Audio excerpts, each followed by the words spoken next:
It all started on an ordinary Tuesday morning, the kind where the hum of computers and the clatter of keyboards blended into the background noise of our office. I was sipping my third cup of coffee, scrolling through emails, when a strange message popped up on my screen. It wasn't from anyone I knew, just a cryptic note that said, "Look closer at the files in the finance folder." My curiosity piqued. I hesitated, but then clicked open the folder. What I found inside was immediately unsettling. There were inconsistencies in the financial reports, numbers that didn't add up, and transactions that seemed deliberately hidden. I double-checked, triple-checked, but the more I looked, the clearer it became. Someone was cooking the books. My heart pounded as I realized this wasn't just a minor mistake, it was deliberate deception. I knew the files were sensitive, and the person with ultimate control over them was none other than Mr. Thompson, our boss. He was known for his ironclad leadership and no-nonsense demeanor, but also for being impeccably professional. This discovery didn't fit the image I had of him. Was I imagining things, or was there a darker side to the man everyone trusted so implicitly? The office felt different that day. I noticed the usual chatter seemed quieter, conversations cut short when I walked by. Whispers floated like ghosts in the air, but no one seemed willing to say anything out loud. I wasn't sure if they sensed the tension or if they were hiding their own secrets. Either way, I felt like an outsider suddenly holding a dangerous piece of a puzzle. I debated whether to confront Mr. Thompson or report what I'd found to HR, but deep down, I feared the fallout. This was a small company where everyone knew each other, and exposing the boss could destroy livelihoods. Yet, staying silent felt like I was complicit. The weight of that secret pressed down on me as I struggled to figure out what to do next. Later that afternoon, I overheard a hushed conversation near the break room. Two colleagues were whispering about rumors of missing funds and unexplained bonuses. The atmosphere was thick with suspicion, but no one had proof. I realized that the secret I held was starting to leak, even if no one knew exactly what was going on yet.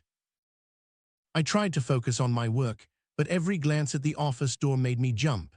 My phone buzzed with anonymous texts urging me to stay quiet, while others encouraged me to expose the truth. The pressure was suffocating. I felt trapped between loyalty and justice, between fear and courage, and every choice seemed like a gamble. One evening, as I was about to leave, I saw Mr. Thompson in the parking lot, pacing nervously.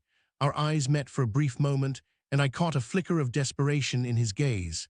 It was the first crack in his otherwise impenetrable facade. I wanted to ask him everything, but words failed me. Instead, I watched him disappear into the night, carrying the burden of his own secrets. The next day, a company-wide meeting was called. The tension was palpable as we gathered in the conference room. Mr. Thompson stood before us, composed but visibly strained. He announced changes to the management team and promised transparency moving forward. But the questions hung in the air like thick smoke, unanswered and heavy. Behind closed doors, whispers turned to accusations. Some employees accused others of complicity, friendships frayed under the strain of suspicion. The office became a battleground of trust and betrayal, and I felt caught in the middle, juggling the truth I knew with the fragile peace everyone desperately wanted to maintain.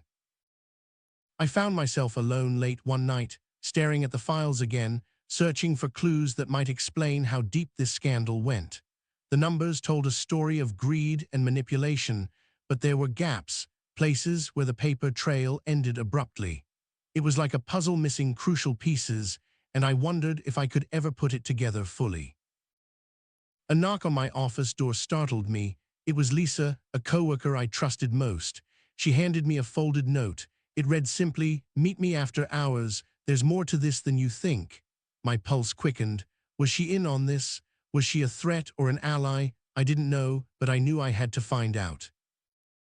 That night we met in a quiet cafe across the street. Lisa revealed she had uncovered emails suggesting Mr. Thompson wasn't acting alone. Someone else in upper management was involved, someone who had quietly been pulling strings behind the scenes. The scandal was bigger than I imagined, and the stakes were rising fast. Suddenly, the comfortable routine of our office lives shattered. Every glance, every overheard comment felt like a potential trap. I realized I was no longer just an observer. I was entangled in a web of deceit that threatened to engulf everyone I cared about. The question was, could I survive the fallout? The following days were a blur of secret meetings and hushed phone calls. We formed a small group determined to get to the bottom of the scandal without alerting those who might want to silence us.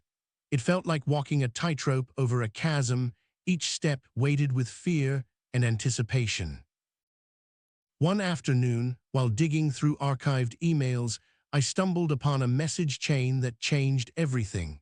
It detailed bribes, cover-ups, and deliberate sabotage of a whistleblower's career. The revelations were staggering. I felt sick to my stomach. This wasn't just about money, it was about power and control at its darkest. As we pieced together the evidence, the danger inches closer.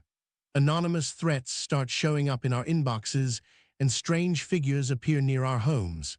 The office that once felt safe now seemed like a battlefield where trust was a weapon and betrayal lurked around every corner.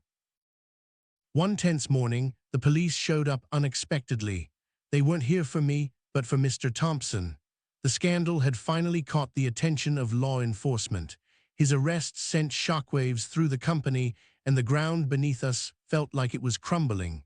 The man we admired was now a symbol of corruption. The aftermath was chaotic.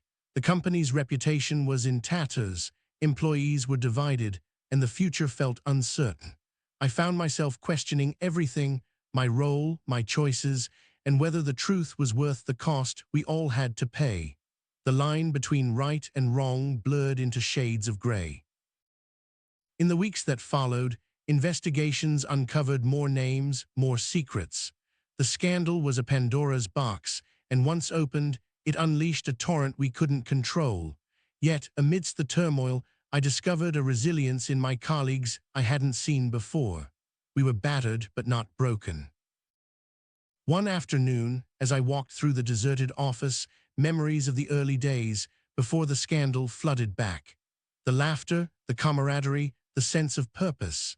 It was hard to believe it all could unravel so quickly, but I knew this was only the beginning of a long, complicated journey toward healing and accountability.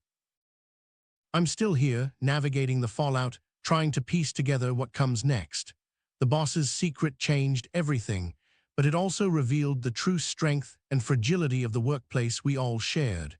And as new faces arrive and old ones leave, the story continues, unfinished, uncertain, and very real.